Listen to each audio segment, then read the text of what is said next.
package. What I really mean to say is, ain't no off season.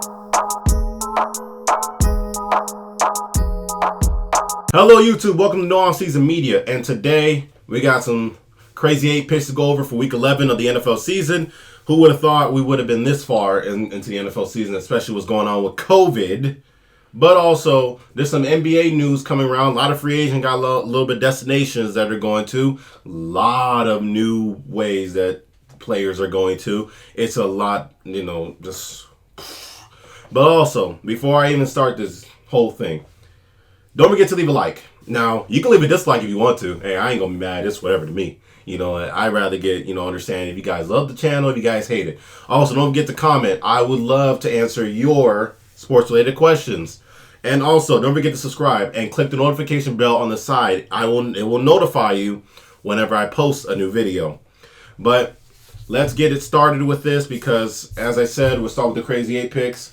For my sports bettors out there, we have the Falcons and the Saints. The Saints are favored by 4.5, and I like the Saints minus 4.5, and I can tell you why. We know that Drew Brees has a punctured lung and a couple bruised ribs, maybe even cracked. But Jameis Winston is not starting in this game, even though he went for 30 for 30 and 5,000 passing yards last year. Also, Taysom Hill is going to be the starter of this game. But why do I like the Saints minus 4.5? Well, think about this.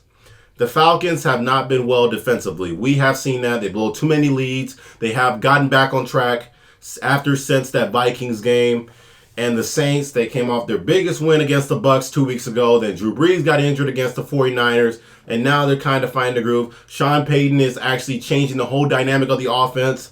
I like New Orleans minus 4.5. I think Atlanta does not do well against the rush nor the pass. And I think Taysom Hill is actually the Swiss Army knife of the league. So I'm going to take New Orleans to win by a touchdown. New Orleans wins 27-20, a lot more closer. I think they cover the spread. We have the Eagles and the Cleveland Browns. And in this game, I'm taking the underdog Eagles and the spread and straight up. Now, let me tell you why I'm going to take Philadelphia. Myles Garrett is now on the COVID relief. He's ineligible to play this game. Also, Cleveland. Baker Mayfield has not been playing particularly well against good teams. Now, take a look at this. Houston only managed to score 7 points against the Cleveland Browns defense. Baker only scored 10 points. And the only reason why he scored 10 points was because Nick Chubb ran all over him. Now, Baker Mayfield has not been playing particularly well. He only averages about 182 yards in their wins. Also, Philadelphia is coming off a heartbreaking loss. Not even heartbreaking, a stinker loss. They should have won, but they lost to the Giants by 10 points. I like Philadelphia to come back. There's too much stuff going on in the locker room. They feel like they should be the chance in the NFC East, but they're not. But I do like Philadelphia. Take the Eagles plus the points. I like Philadelphia to win outright 19-17. We have a rematch of the divisional round. It's the Tennessee Titans and the Baltimore Ravens. I like Tennessee plus 6.5. I cannot take the Ravens here. Why can I not take the Ravens? The Ravens are not so good against the run. Also, Tennessee loves to run the ball and hit you with the play action. I have to take Tennessee there. Also, the Ravens have, as I said, struggling against the run. Lamar Jackson has really regressed since last season. Tennessee's defense is worse when it comes to third down percentage. They allow teams to continue drives. I love Tennessee here. You have to take the points here. I'm going to take Tennessee plus the points and take them outright. Tennessee wins 30-27. We have the Patriots and the Texans. This game was supposed to be Cam Newton against Deshaun Watson. We thought these teams were going to be in the AFC run.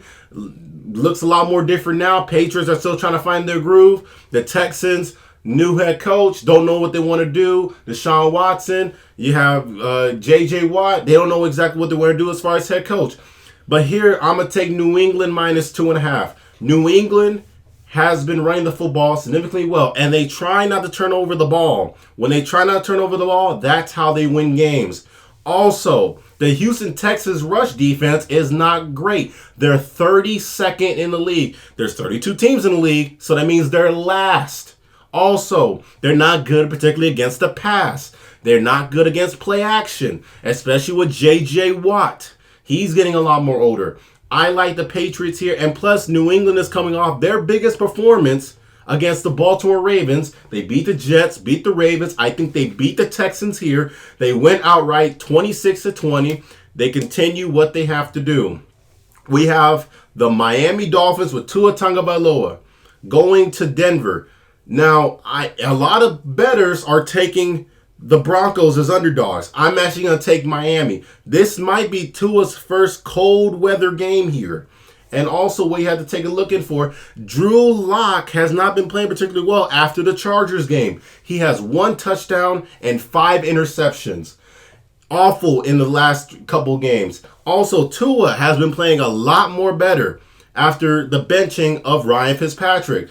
I love the Dolphins. They beat the Cardinals. They have beaten the Chargers. I think they go on the road and beat Denver. Take the Dolphins to win 26-17, and they cover the spread. We have the Green Bay Packers traveling to the Indianapolis Colts.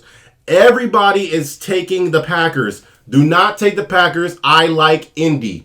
Take Indianapolis. Why? Aaron Rodgers has not been particularly well against great defenses. We've seen that against Minnesota's defense. Got a lot of players on that defense. We've seen it against Tampa's defense, leading the league in takeaways. We saw in the San Francisco defense when they played last year, both times. This is just a common recipe to beat Aaron Rodgers. Have a great defense. Also, the Colts, even though they're very inconsistent, they have extra time to prepare after playing on Thursday night. Let's see that. That's 10 days to prepare for Aaron Rodgers. Aaron Rodgers not looked particularly well against the Jaguars, and the Jaguars are only won 1 game the entire season. So I like the Colts here. The Colts win outright. I like the Colts to win 30-24 over Green Bay. We have a divisional matchup against the Kansas City Chiefs and the Las Vegas Raiders. I love Kansas City minus 6.5. The reason why I take Kansas City minus 6.5 is because they're coming off a bye. Andy Reid is 18-3 off of a bye. Also, they have a little bit more motivation because of what happened last time they played. Raiders came into Kansas City, beat them all, pumped their chest out, did whatever they wanted to do, and they did a victory lap around the stadium. So I think that gives Kansas City more motivation. Also, the Raiders, COVID has hit them hard. Remember, they lost their key players in that game against the Bucs. Now Keelan Farrell is out. Now Keelan Farrell has been going well against Patrick Mahomes. He got a lot of sacks on Mahomes, generate a lot of pressure. He is now gone. That is a significant blow to the Raiders defense. Our Raiders defense is playing particularly well for the past 2 weeks. But I like the Chiefs minus 6.5. Some places have it 7, 7.5, even 8.5. I like the 6.5. I like the Chiefs to win by a touchdown. Chiefs win 38-31. And the Monday Night Football that everybody is excited to see. We have the Los Angeles Rams playing against the Tampa Bay Buccaneers. I love Tampa minus 3.5. Let me tell you why I like Tampa minus 3.5. Andrew Whitworth is out. He has a torn ACL. And we've seen that Jared Goff has not played particularly well against pressure. Remember, that Rams offensive line is still rebuilding itself after what happened in 2018. Also, the Bucs defense, as I did say earlier, is number 1 in takeaways. Number 2 in sacks. They're going to pressure Goff. They're going to make Goff very uncomfortable. That Jalen Ramsey, he's going to be on Mike Evans. They may double team Antonio Brown. Chris Godwin might have a day. Tom Brady has played particularly well, especially in Monday night games. I love the Buccaneers here. Take the Bucs minus 3.5. I'll take the Bucs to win 31-20. And those are my spread picks for Crazy 8. So remember, I am taking the favorite Saints, the favorite Patriots, the Dolphins, the Colts, the Chiefs, and the Bucs, and I'm taking the underdog Eagles and Titans. Oof, this Crazy 8 picks. But let's go on to the NBA. LaMelo Ball was just drafted by the GOAT of some people who believe is the GOAT. I still think it's up in the air between LeBron and Michael Jordan, but the GOAT. And I think he's an ordinary GOAT draft pick. And let me tell you why. So here's a list of the draft picks that Michael Jordan has selected as his time with Charlotte. So let's run over it. Cody Zeller, he is on the Charlotte Hornets. And he is a starter, okay? There you go. That's one great player. Shabazz Napier. Shabazz Napier's on Washington. Not playing particularly well. Didn't do well over there in Charlotte. Noah Vonleh has really came off better in Denver, okay? Dwight Powell, a great player playing for the Dallas Mavericks. Then you have Frank Kaminsky, who is on the Suns. Okay player. Now he's testing the free agency market. Let's see where he goes. Malachi Richardson. He's out of the league. So that's a hit on Michael Jordan there. He was drafted in the first round. Malik Monk, who is on the Charlotte Hornets. He's not even a starter. He's on the bench. And then Shai Gilgeous-Alexander. One hit. But guess what? That one hit, he traded over there to the Clippers. And then now he's on the Thunder after a trade for Paul George. Then you have P.J. Washington. We'll see how his career goes. So if you take a look at this, let's see. 2 hits. Not even playing for the Charlotte Hornets. This is why LaMelo Ball will be an ordinary Michael Jordan GOAT draft pick. Because you have to realize about the Ball brothers. The Ball brothers are not physical whatsoever. We've seen that with Lonzo, and we're going to see that with LaMelo. They're not physical players. And especially how the way the league is looking over the course of the season and the course of how the decade's going, this whole entire league is going to get a lot more physical. So this is just an ordinary draft pick. I don't like how the way the direction the Hornets are going. Maybe they can go after Westbrook, but that's not really going to help as far as LaMelo Ball's case. But also, what would help LaMelo Ball is that he could shoot the 3 and Lonzo can't. But I will not be shocked if Lonzo goes to Charlotte. Because now they got the Ball brothers. We'll talk about that in a second, what's going to happen with the Balls. But this is not a great pick for the Jordan brand. And I know they gave him the stamp of approval. I didn't like LaMelo. The thing is about this draft in general, is that we were talking about Zion. And the year before that, we were talking, we were talking about John Morant. And we were talking about Ben Simmons coming out of the draft. Jason Tatum, Lonzo, Markelle Fultz. Nobody's talking about this draft class. Nobody's talking about it. And, what's kind of with Ball, Wiseman, and Edwards is that, God bless that they do everything well as far as their careers.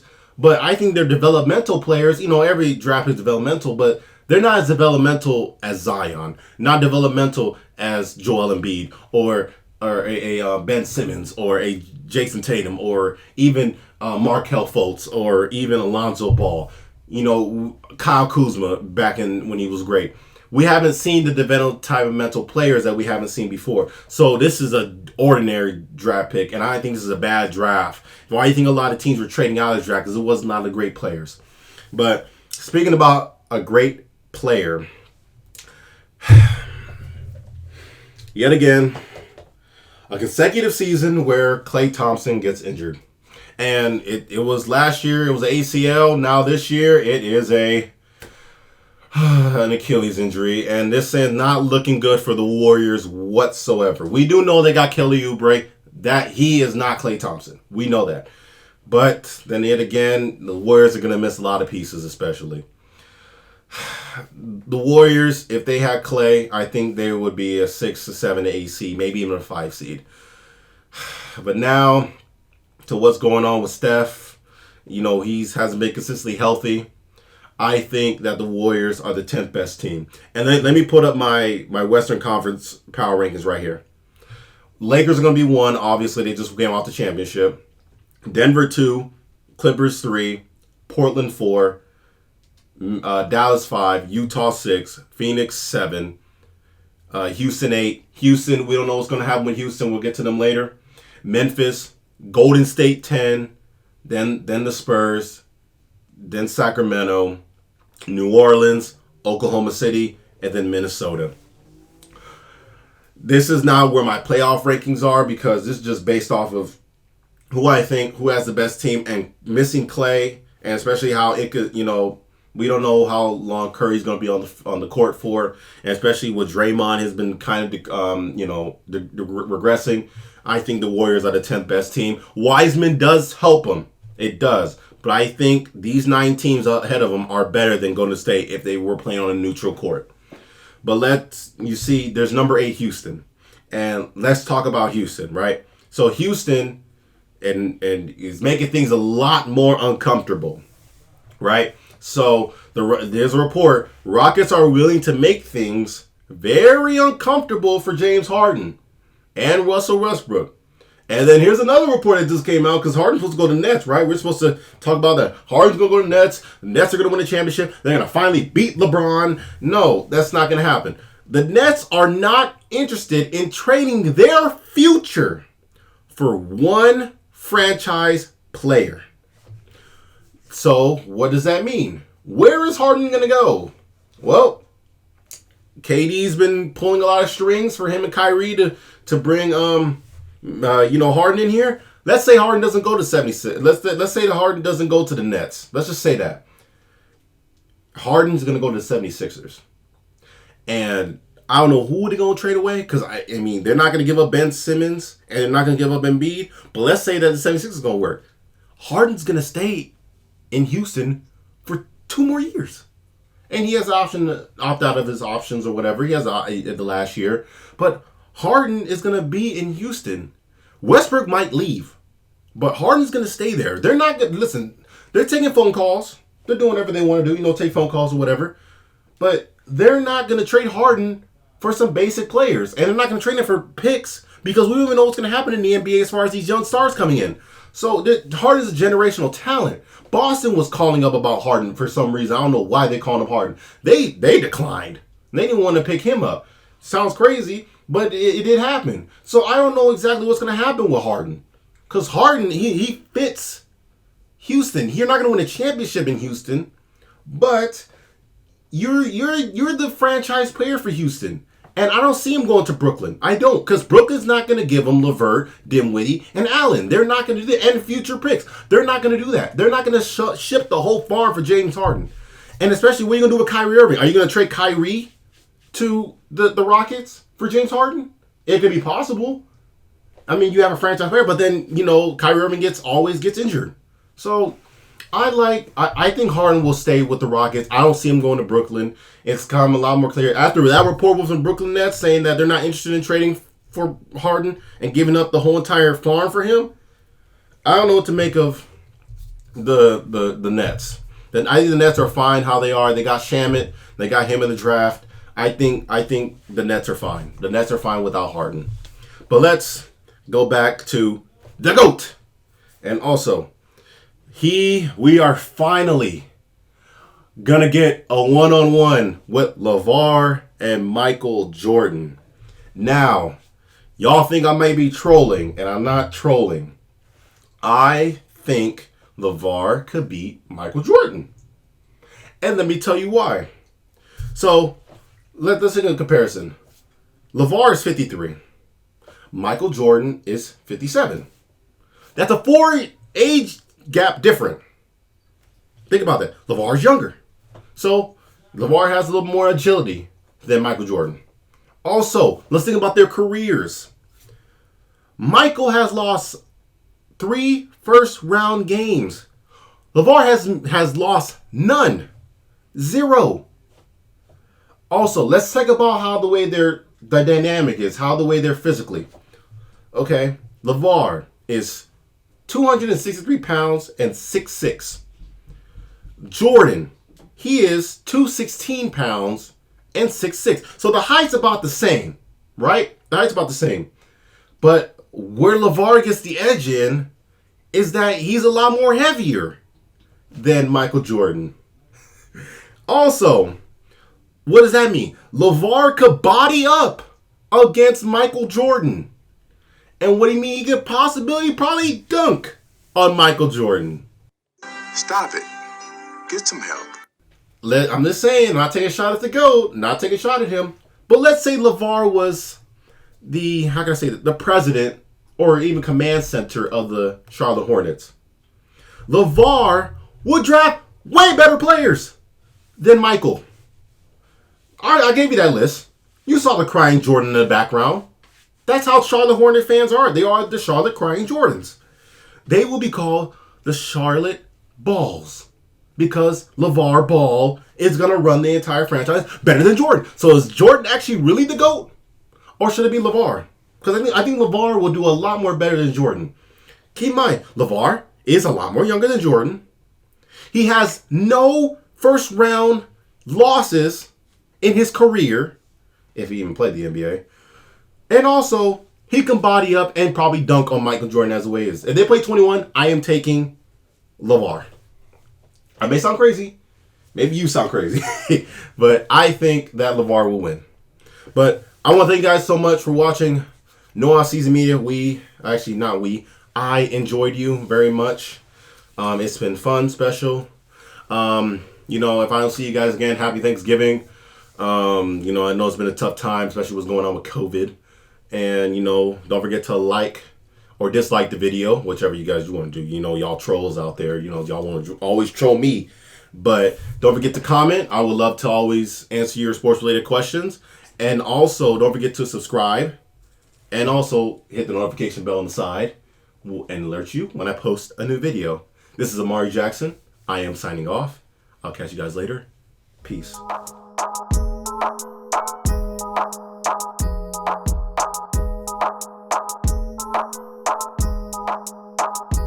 Jordan sit out the flu game. The Kobe sit out and not hit the game when it fade away. What I'm trying to say is there ain't no off season.